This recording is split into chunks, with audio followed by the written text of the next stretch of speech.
গোষ্ঠীমারি রাজনৈতিক দল। আমার দরকার আমাদের সন্তানদের বাঁচানো। আমি বিএনপি বুঝি না, আমি এনডিএম বুঝি না, আমি কোন অধিকার পরিষদ বুঝি না, এবি পার্টি বুঝি না, মুসলিম লীগ বুঝি না, জামাত বুঝি না, কোন দল বুঝি না।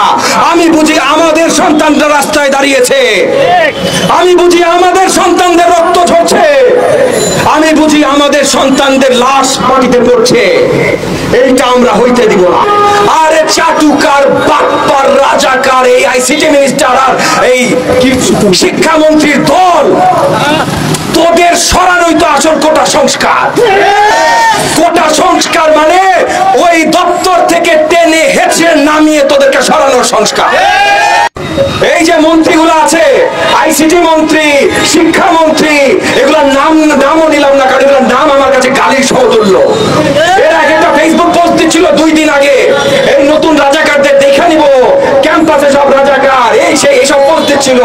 গত 2 দিন আমাদের সবার, আমাদের ছাত্র সন্তানদের কর্মসূচির ভয়ে ওদের গলা পাল্টে গেছে। এখন আর ওরা আমাদের ছাত্র সন্তানদের রাজাকার বলা সাহস পাচ্ছে না। এখন ওরা কি বলছে? বলছে তোমরা সাবধান হও, তোমাদের আন্দোলনকে অন্য মোড় দিতে চেষ্টা করা হচ্ছে, সরকার বদলের চেষ্টা করা হচ্ছে।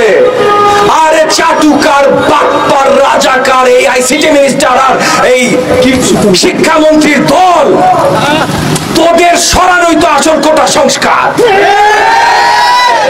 2 নাম্বারই ভারতীয় রাজাকারী কোটায় তোরা আজকে সরকার পরিচালনা করিস।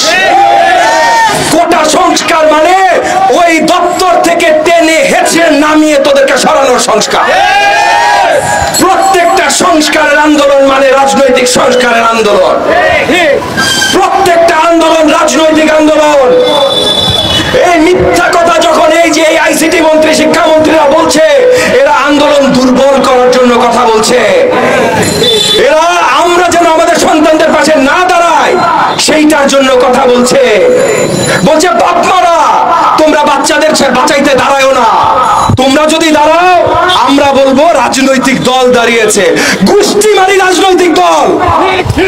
আমার দরকার আমাদের সন্তানদের বাঁচানো। আমি বিএনপি বুঝি না, আমি এনডিএম বুঝি না, আমি কোন অধিকার পরিষদ বুঝি না, এবি পার্টি বুঝি না, মুসলিম লীগ বুঝি না, জামাত বুঝি না, কোন দল বুঝি না। আমি বুঝি আমাদের সন্তানরা রাস্তায় দাঁড়িয়েছে, আমি বুঝি আমাদের সন্তানদের রক্ত ঝরছে, আমি বুঝি আমাদের সন্তানদের লাশ মাটিতে পড়ছে। এইটা আমরা হইতে দিব না। প্রয়োজনে আমাদের বীর আবু সাইদের মতো বুক ছিঁড়ে দিয়ে দাঁড়াতে হবে। গুলি মারলে আমার গায়ে মার, আমার ছাত্র সন্তানদের গায়ে যেন একটা গুলি না হয়।